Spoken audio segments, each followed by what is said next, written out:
Hi friends, welcome back to another episode of Generation Tech. My name is Alan. So today we're going to talk about the creator himself, George Lucas, but not in the way you would think. We won't be discussing his role in crafting the Star Wars galaxy, but instead we'll be talking about the role he and his family played in Star Wars as actual characters.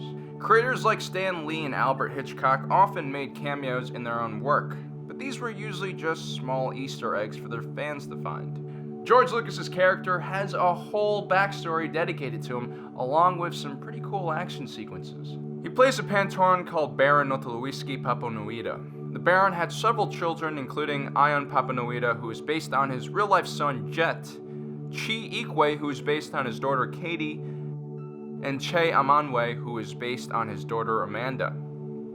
The Baron wasn't always a powerful man, though. He started out on Pantoran as a simple playwright.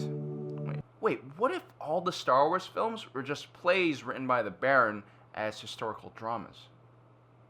Whoa, that's so meta. Anyway, he was quite successful in his craft, and his work was extremely popular amongst his own people, especially his first epic series. His second prequel series, however, didn't do as well, but that's because no one ever likes the prequels and sequels as much as the originals. Am I right? No, I'm just kidding, that never happened. Through the successes of his plays, he created a media empire and started working in the Runian holodrama industry, which is such a cutthroat industry. I mean, it's all about profit margins, reaching mainstream audiences, and making characters that will boost merchandise sales. I mean, how is an artist supposed to keep their integrity in that kind of environment? Eventually, Papanoida became a very influential trade guild baron, and during this time, he also created a very extensive information network that some say was on par with the Boston spy net. When the hot-headed Pantoran chairman Chicho died in combat, Baron Papanoida took over the position. He would become a central figure in Coruscant's elite social circles. He was known for his appreciation of the performance arts, and he even made a cameo in Revenge of the Sith with his daughter Katie. They're seen standing outside of Palpatine's private box at the Galaxy's Opera House during the premiere of the performance of Squid Lake. Early on in the Clone Wars, the Trade Federation blockaded Pantoran, creating food and goods shortages on the moon. Count Dooku and the Separatist Alliance offered aid to the Pantorans if they would secede from the Republic and join their cause.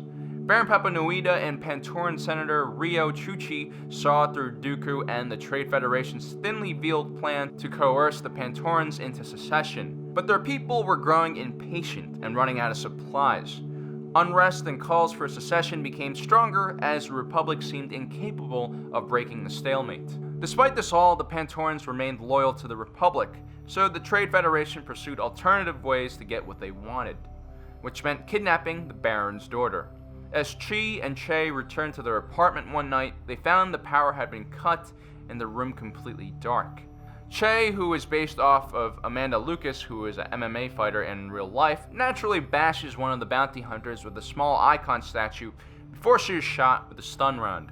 By the next day, the news of Baron Papanoida's children being kidnapped is circulated around the capital. The Coruscant security forces are unable to find any clues that leads to the kidnappers. But after doing his own investigation with his son Ion, the Baron finds an icon statue that is misplaced in one of the rooms. Upon further examination, he finds green blood smeared on it.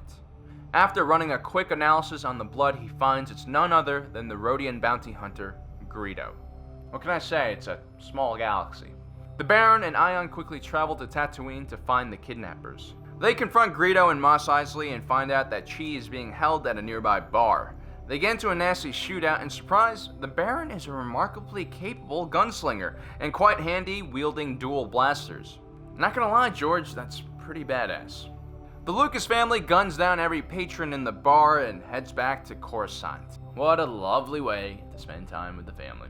Although the Jedi can't officially take part in the investigation, Anakin casually encourages Ahsoka Tano to check out the situation. After all, she had become close friends with Senator Chuchi. The two head off under the guise of a diplomatic mission to the Trade Federation and board the flagship of the blockade fleet above Pantoran.